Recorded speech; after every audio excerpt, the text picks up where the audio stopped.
bienvenidos. Estamos aquí reunidos para celebrar la vida y rendirle un merecido homenaje a nuestra compañera y maestra Patricia Jaramillo Vélez.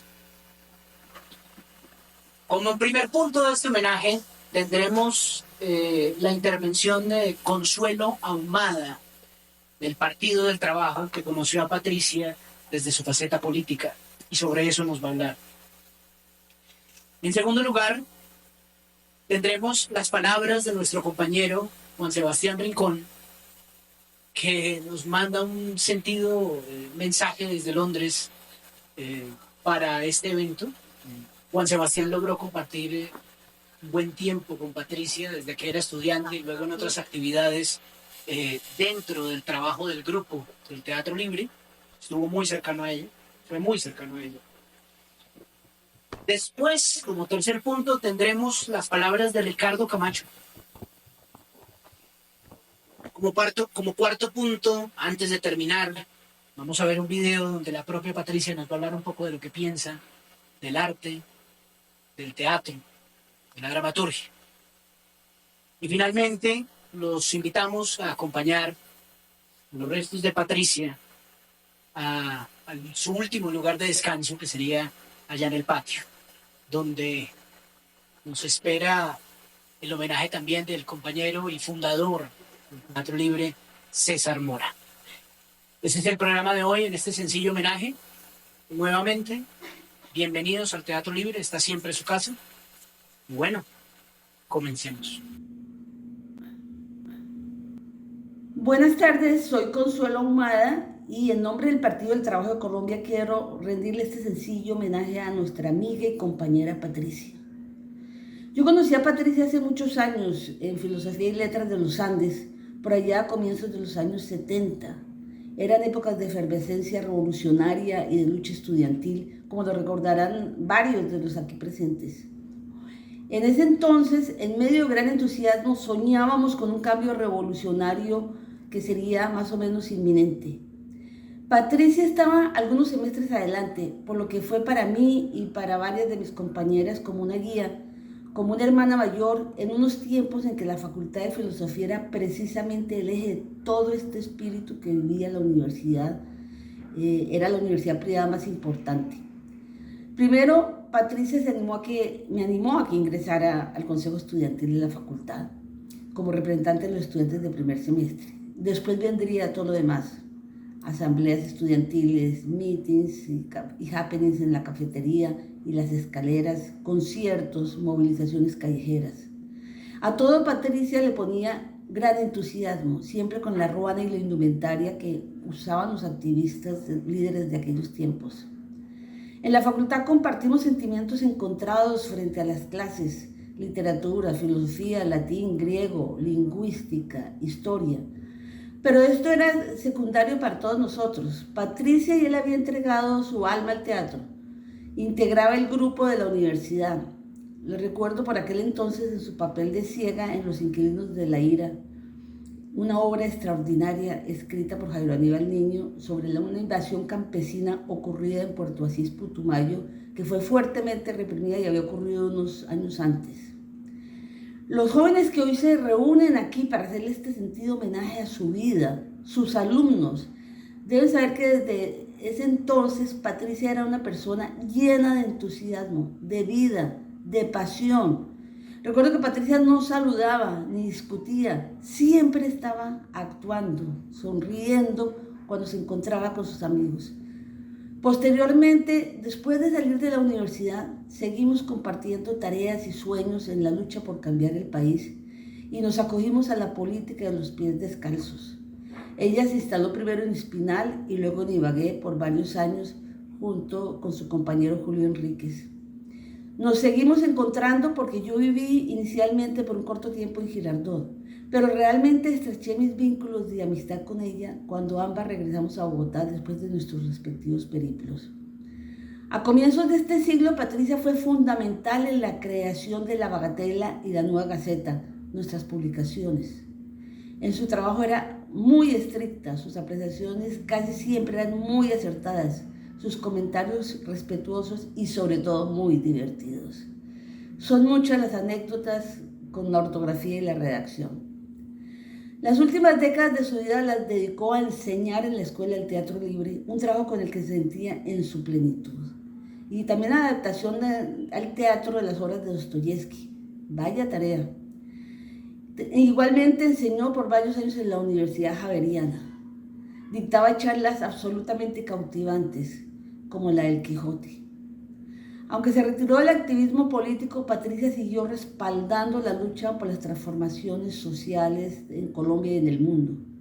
El respaldo a Palestina, la denuncia del genocidio y de la guerra, la defensa de las reformas del gobierno de Petro, estaban presentes casi hasta el final en sus chats. Ella también estaba presente en las movilizaciones que terminaban en la Plaza Bolívar, casi hasta el final. Patricia asumió con mucho valor el paso de los años e incluso su enfermedad. Y con mucha frecuencia, en su estilo inconfundible, se burlaba de ella misma, de sus propios achaques, siempre solidaria, muy preocupada hasta el final por la salud y la suerte de sus hermanos, Rubén y Gloria, así como por preservar la memoria de sus padres, Solita y José Jaramillo. Patricia se nos fue, pero su espíritu y su recuerdo vivirán para siempre en sus estudiantes, en sus compañeros y amigos. Para Patricia Jaramillo, todo nuestro reconocimiento y memoria.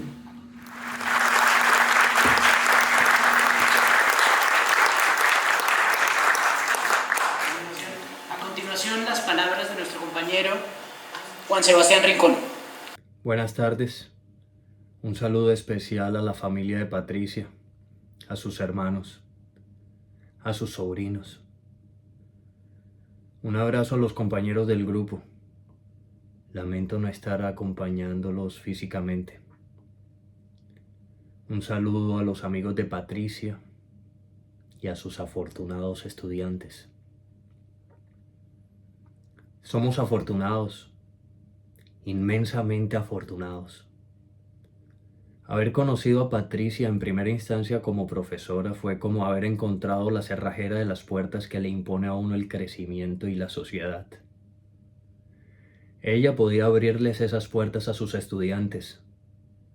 Nos ayudaba a quitarnos esas taras y a descubrir otras puertas que jamás imaginamos que existían. Su gran conocimiento sobre la literatura y la historia nos hipnotizaba en las clases.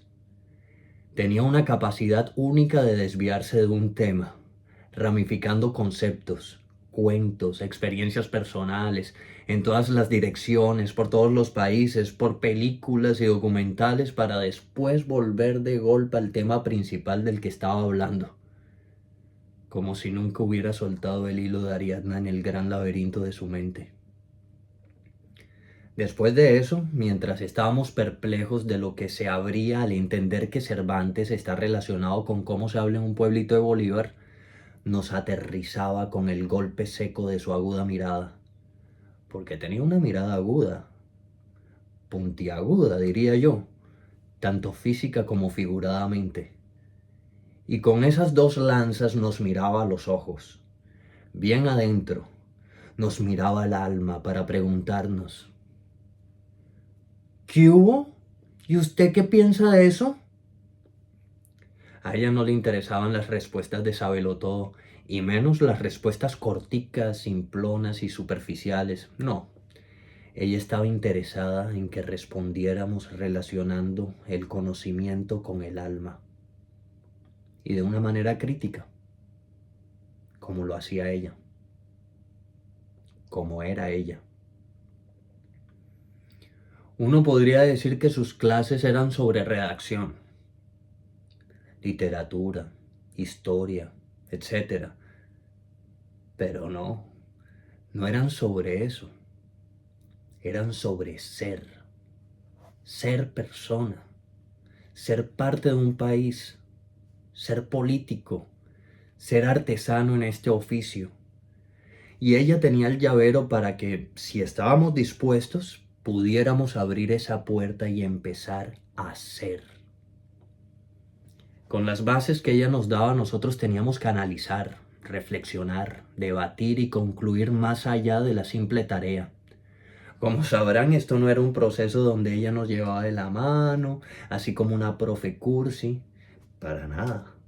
Sus clases eran dinámicas, confrontantes, emocionantes. El que espabilaba ya no alcanzaba a conectar con todo lo que estaba pasando porque la clase no la daba ella sola. Nos exigía mucho para que en el salón se debatiera y para que todos aportáramos con nuestros puntos de vista. A veces se burlaba de nosotros con su sentido del humor negro. Otras se reía con nosotros con su carcajada pícara, o nos regañaba con los ojos a punto de salírseles de las órbitas. Ojos que también se le llenaban de lágrimas cuando algo la conmovía. Ella en el salón o en las clases abiertas nunca adoptaba una postura por encima de sus estudiantes. Al revés, con humildad absoluta nos abría toda su humanidad. Luego, cuando queríamos acercarnos a ella, terminábamos era riéndonos de su misantropía después de que nos confesaba que el mejor momento del día era cuando llegaba a su casa y cerraba la puerta, dándole vuelta a los 3 cerrojos y quedaba aislada del mundo. Patricia Jaramillo fue mi maestra más influyente para la vida. Y sé que influyó de la misma manera a tantos estudiantes.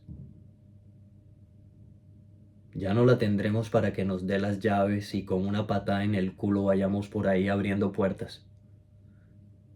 Pero por lo menos, gracias a ella ya el mundo lo veo distinto. Qué fortuna haberle pedido consejo tantas veces. Su sentido crítico frente a los personajes, frente a las obras y frente a la vida era revelador. Siempre mencionaba una película o una novela de acuerdo con lo que le preguntara. Y palabra a palabra tomaba algo indescifrable a mis ojos y lo analizaba llegando a sus elementos principales, dejándome ver justamente lo que buscaba. Y decía al final: pero Juanse, yo no sé, yo hablo mucho. ¿Usted qué piensa? Era maravillosa diciendo lo que pensaba, sin pelos en la lengua, y sostenía sus ideas con argumentos finamente articulados hasta ponerse colorada si era preciso. Permanecía fiel a sus ideas que estaban conectadas a su alma. Fue un ser inmensamente sensible, descontento, un ser encantador. En Patricia se juntaba lo elevado y lo pedestre. También era sencilla. Su afición por una buena siesta o un buen plato de comida era contagiosa. A uno se le aguaba la boca escuchándola describir las suculentas costillas que se había comido no sé qué día, o explicando cómo se hacían las berenjenas que tanto le gustaban. ¿Qué vacío dejas, Patricia? Los pasillos del teatro van a extrañar tus buzos de lana, hechos por tus manos, tus collares y tu pintalabios rojo. Ya no tendremos el consejo justo, ni la voz fuerte para recordarnos lo elemental. Tu conocimiento, tu sensibilidad, tu fidelidad a las ideas ya no están. Desapareciste dando la lucha hasta el último suspiro. ¿Cuánto te voy a extrañar? Y bueno, hay un fragmento de la adaptación que Patricia escribió del Fantasma de Canterville donde siempre se le salían las lágrimas. Le gustaba mucho. Es cuando por fin el fantasma se liberaba de su sufrimiento y decía sobre el jardín de la muerte algo así: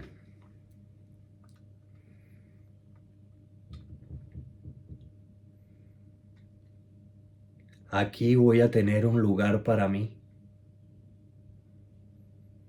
en medio de la belleza donde la lluvia vierte su rocío. En las grietas de las rocas me voy a ocultar y en el silencio de los valles voy a poder llorar sin que nadie me moleste. La noche se va a llenar de luceros y yo voy a pasear sin resbalarme en la oscuridad. Y cuando regrese la primavera y las tiernas flores blancas vuelvan a brotar, ellas nos van a recordar que, aunque estemos en el fondo del pozo, siempre podemos mirar a las estrellas. Y tú, y tú, y tú. Y todos los que hoy estamos aquí nos vamos a acordar de los secretos que les revelé. Gracias, Patricia.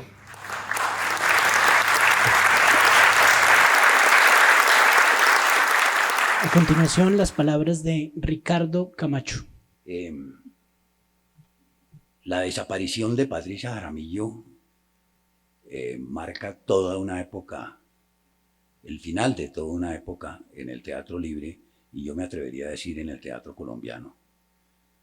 Se junta a las desapariciones de Héctor Bayona, Jorge Plata, Germán Moure, fundadores del teatro libre, las personas que modelaron este grupo.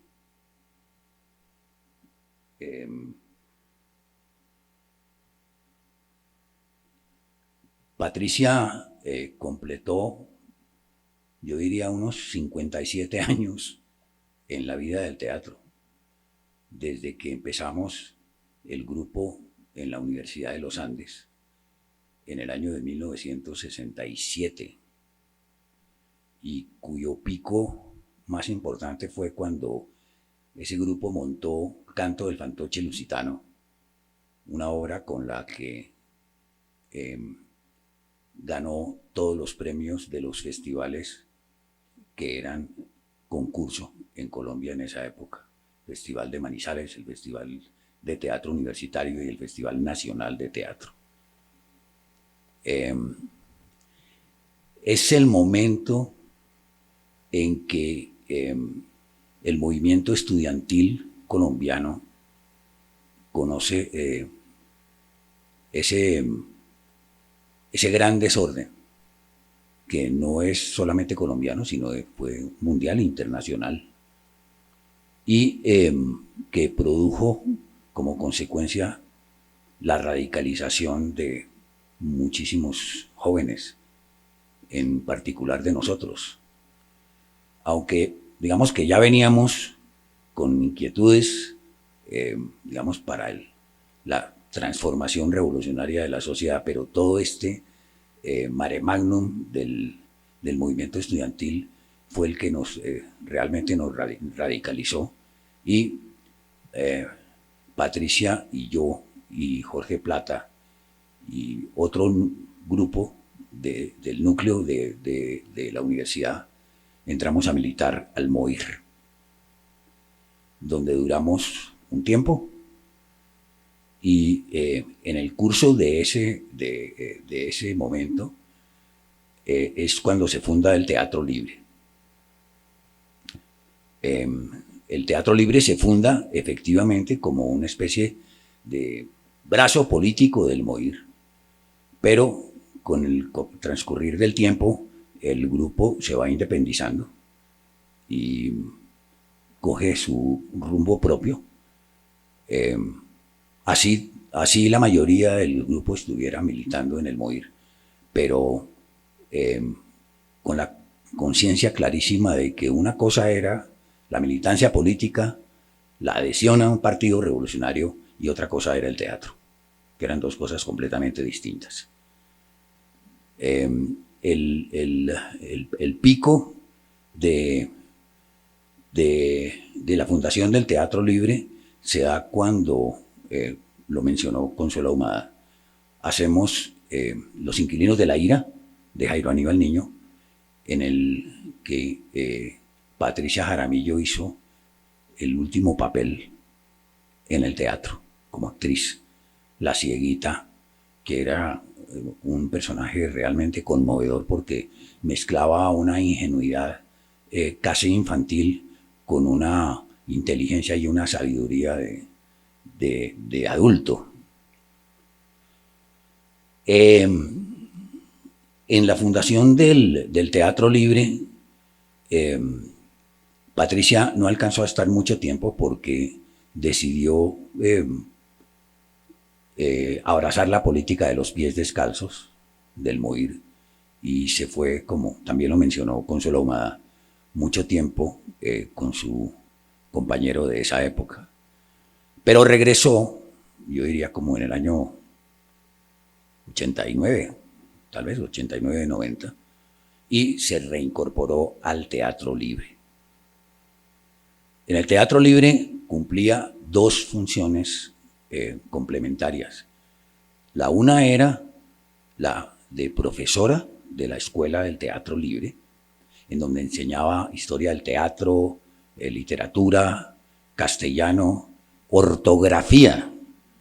Una de las de sus estudiantes me comentó el otro día, me dijo, cuando yo llegué a la Escuela del Teatro Libre, yo no sabía ni qué era una tilde, yo no sabía ni dónde se ponía una coma, y ella no hacía sino regañarme y me enseñó eso, me enseñó que en el español hay tildes y hay comas, decía esta estudiante de Patricia. Sus clases, pues bueno, yo no voy a hablar de eso porque ya creo que Juan Sebastián Rincón hizo una visión muy completa de lo que eran esas clases. El otro trabajo era el de dramaturga del Teatro Libre, que tenía a su vez dos niveles. Uno era las adaptaciones que hizo de varias de las obras del teatro, particularmente dos de las del ciclo de Dostoyevsky, el fantasma de Canterville, y otras.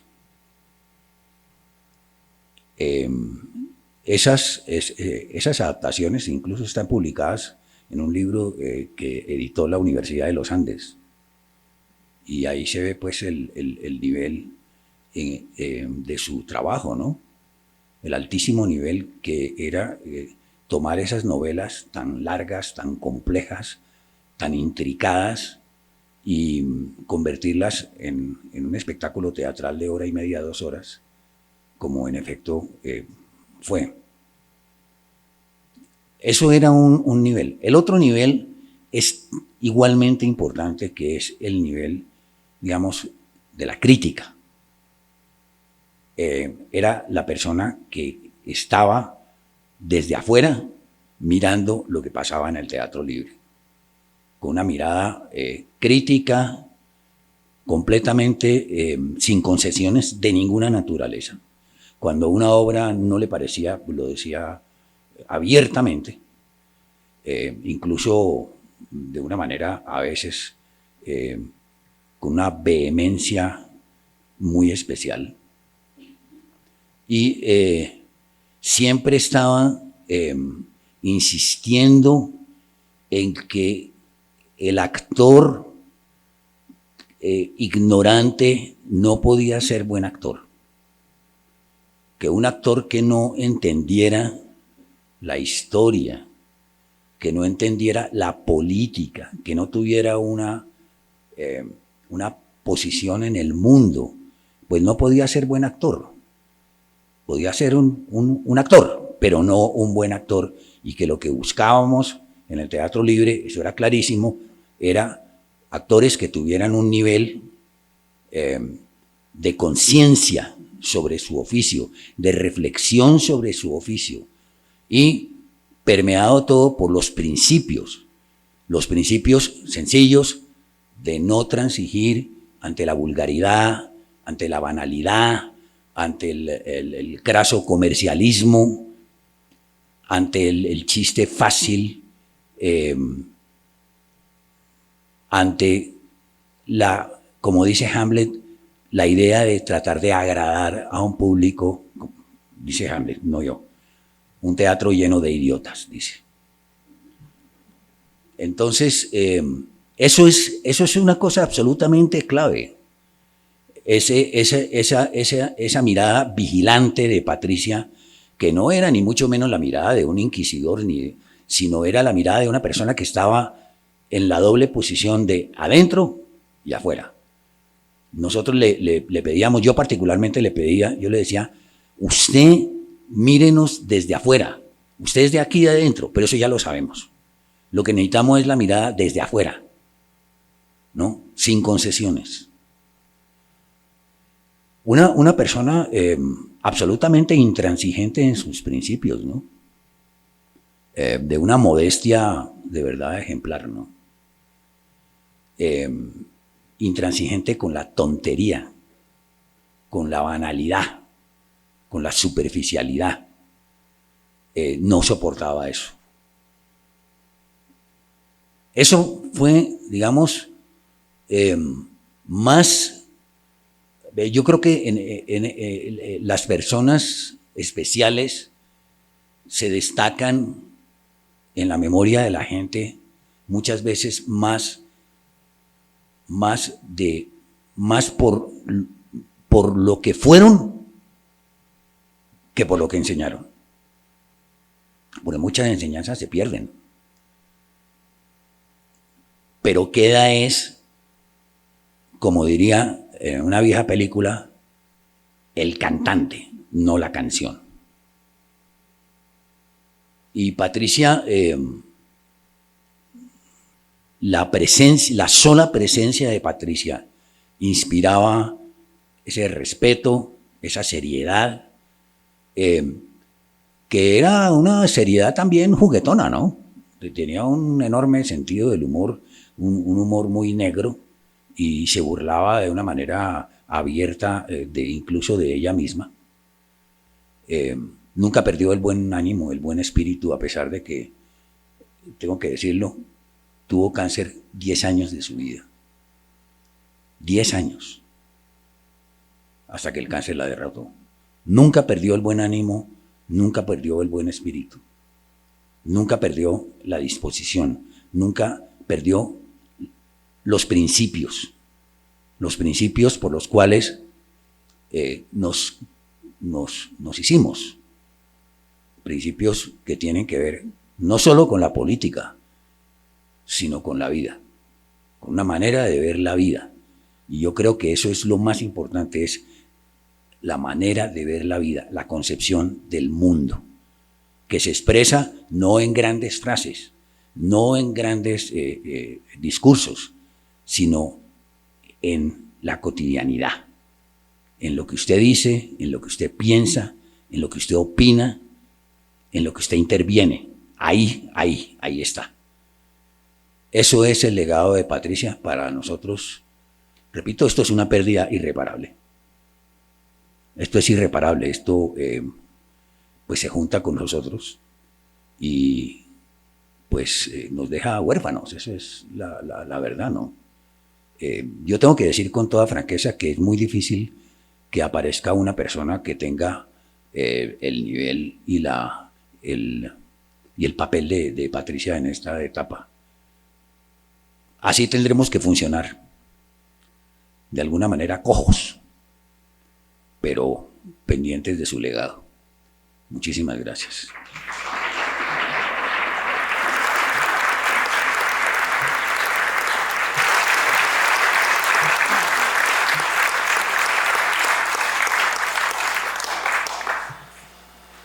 Para terminar esta parte del homenaje, quisimos hacer un video con las palabras de Patricia.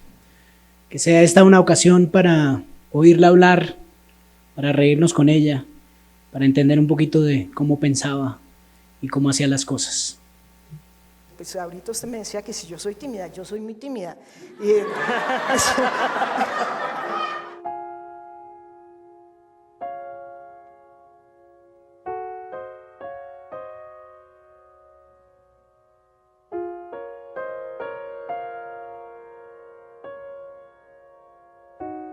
Entré al grupo de teatro de la Universidad de los Andes porque en el colegio había hecho teatro.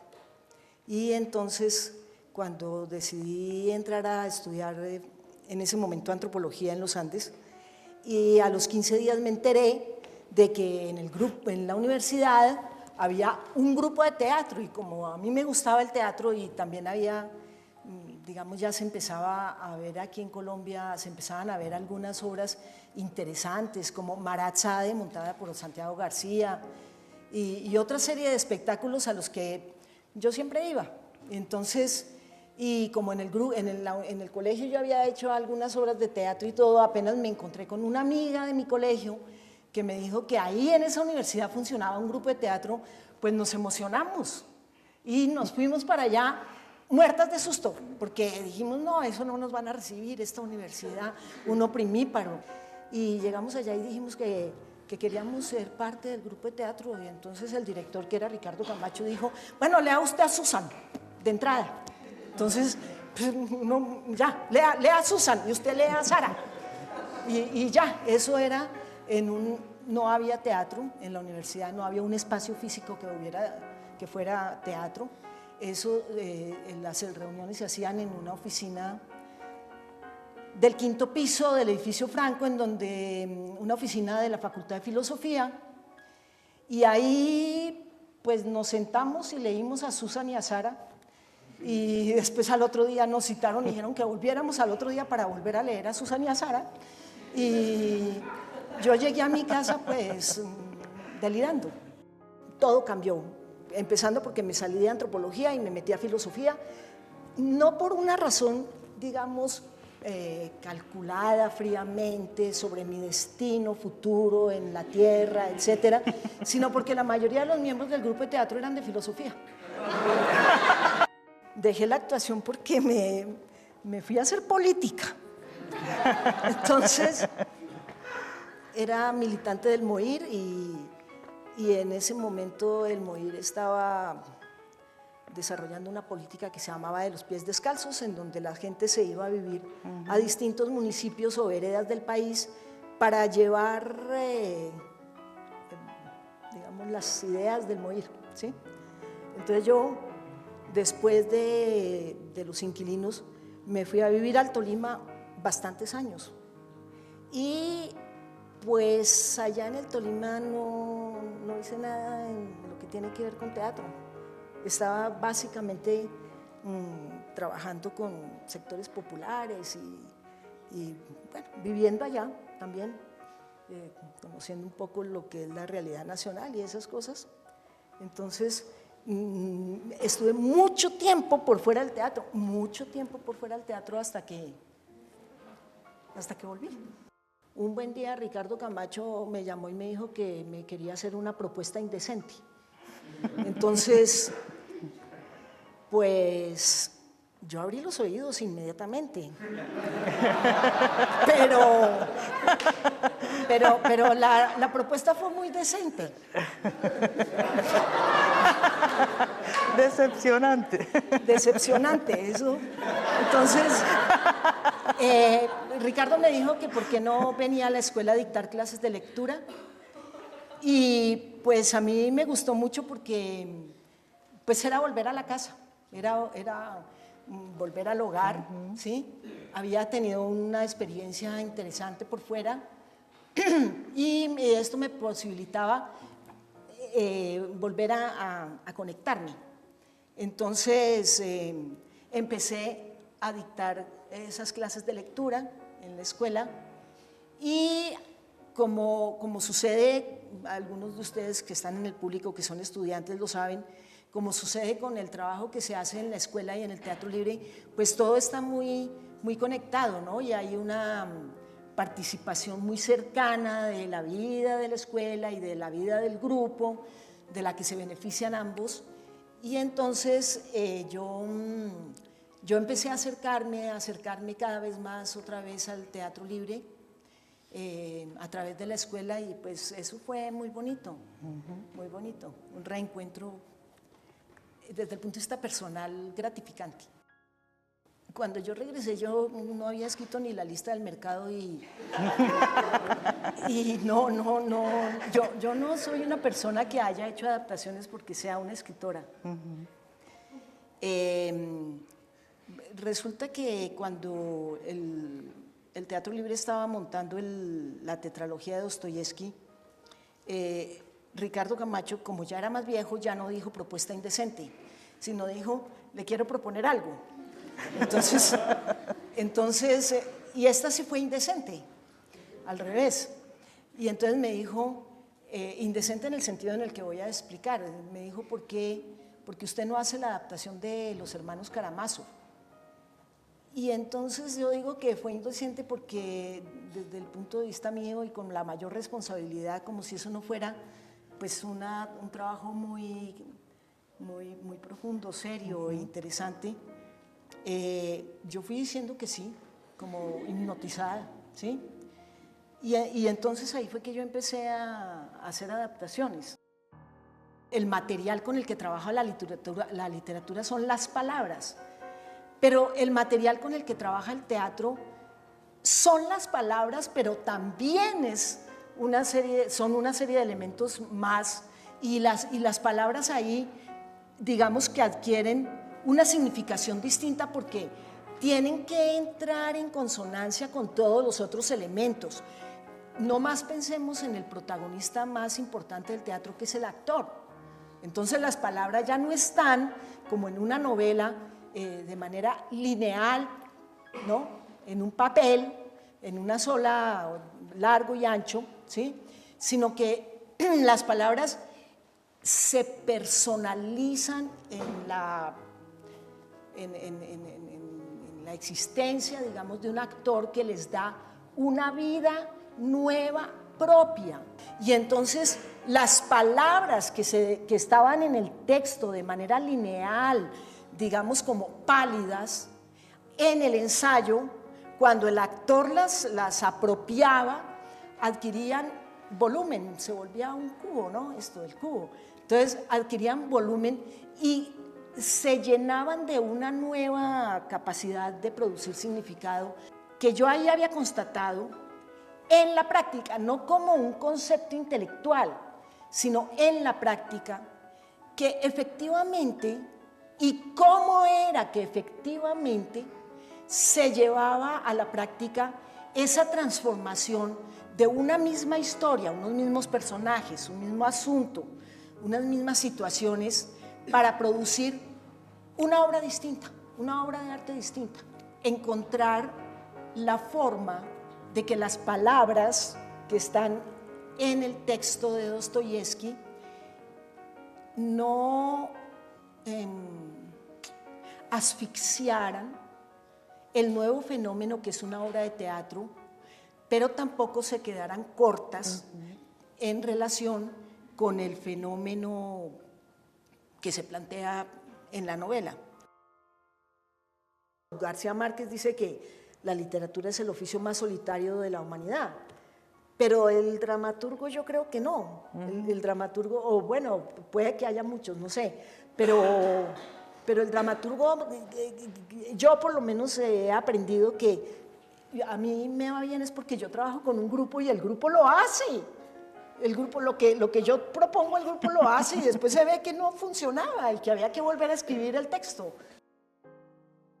Pues porque Colombia está esperando a sus cronistas, o sea, a sus dramaturgos. Colombia necesita, yo creo que no hay es muy difícil encontrar una situación social, económica, política, personal, una situación tan compleja, tan interesante, tan dolorosa como la que se vive en un país como el nuestro. Y obviamente esas situaciones conflictivas, difíciles, son las que han producido el gran arte. El gran arte, así es. O sea, cuando las aguas van mansas por la orilla, como que el reto para el ser humano es menor y pues puede ser como un tiempo de descanso. Pero cuando se vive en medio de una tormenta, como creo que ha sido la vida de todos los que estamos en este teatro, jóvenes y viejos, porque pues los viejos nacimos en medio de la violencia y los jóvenes nacieron en medio de la continuación de la violencia. Y ese no es uno de los aspectos, la violencia.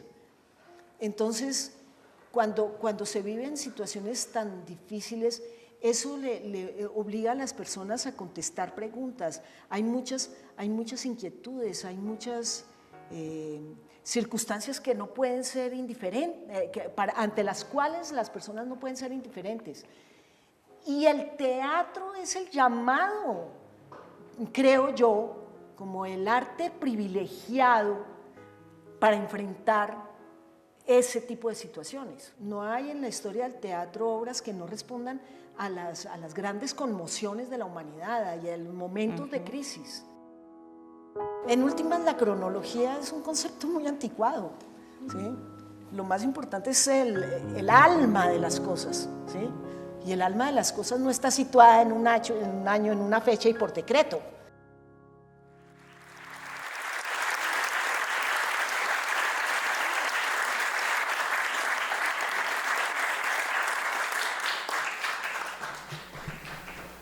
Los invitamos al patio central de la casa, afuera, para hacerle un último homenaje a Patricia y acompañarla al lugar de su descanso. Muchas gracias. No llores así. Solo quiero recordarla con su firmeza de amor, sabiduría que nos legó para enfrentar a la mentira. Guitarra, no llores así, porque ya todo ha pasado. Su voz aquí se ha quedado, sus notas han perdurado. Ya no llores más así. Guitarra, ¿no ves que me hiere? Y tus notas me hacen llorar. Ya tú sabes de su historia, la que siempre vamos a recordar. Guitarra, no llores así, porque ya todo ha pasado. Su voz aquí se ha quedado, tus notas han perdurado. Ya no llores más así.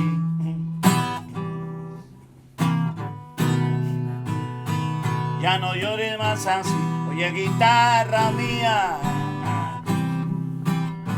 déjame cantar, déjame decirte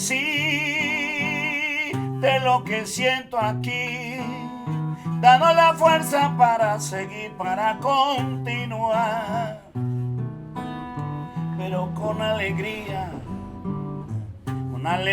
y amor, con alegría, mira, con alegría y sabor.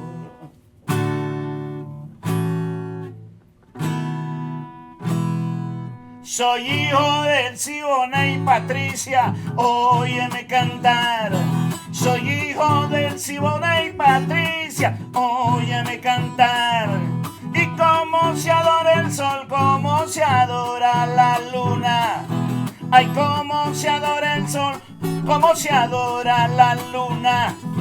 Así te quiero, Montuna, por ser mi primer amor. Soy hijo del Siboney, Indiana, óyeme cantar. Soy hijo del Siboney, Patricia, óyeme cantar. Voy a vender mi caballo para comprarte un bohío. Voy a vender mi caballón para comprarte un bohío. Y ya tengo junto al río una jaula con su gallo. Soy hijo del Siboney, Indiana, óyeme cantar. Soy hijo del Siboney, Patricia, óyeme cantar.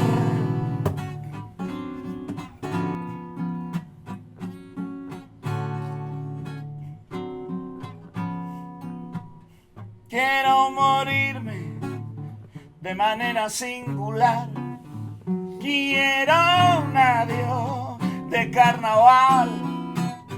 Quiero tu voz negra canela escuchar, con su frescura natural, sincera. Te quiero, pregonando un bembé.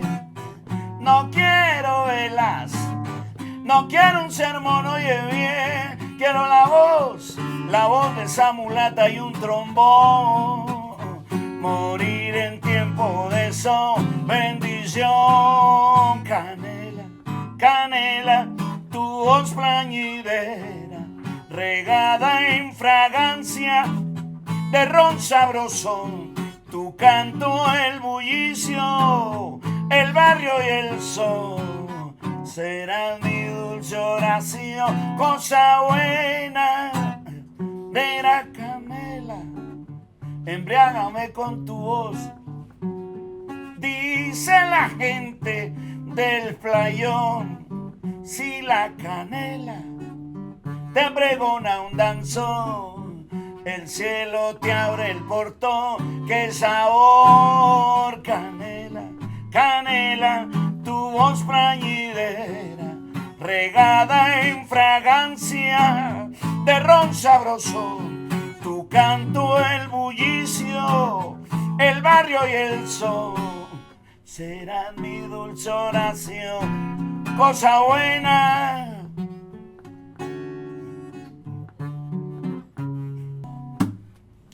Feliz reposo, Patricia.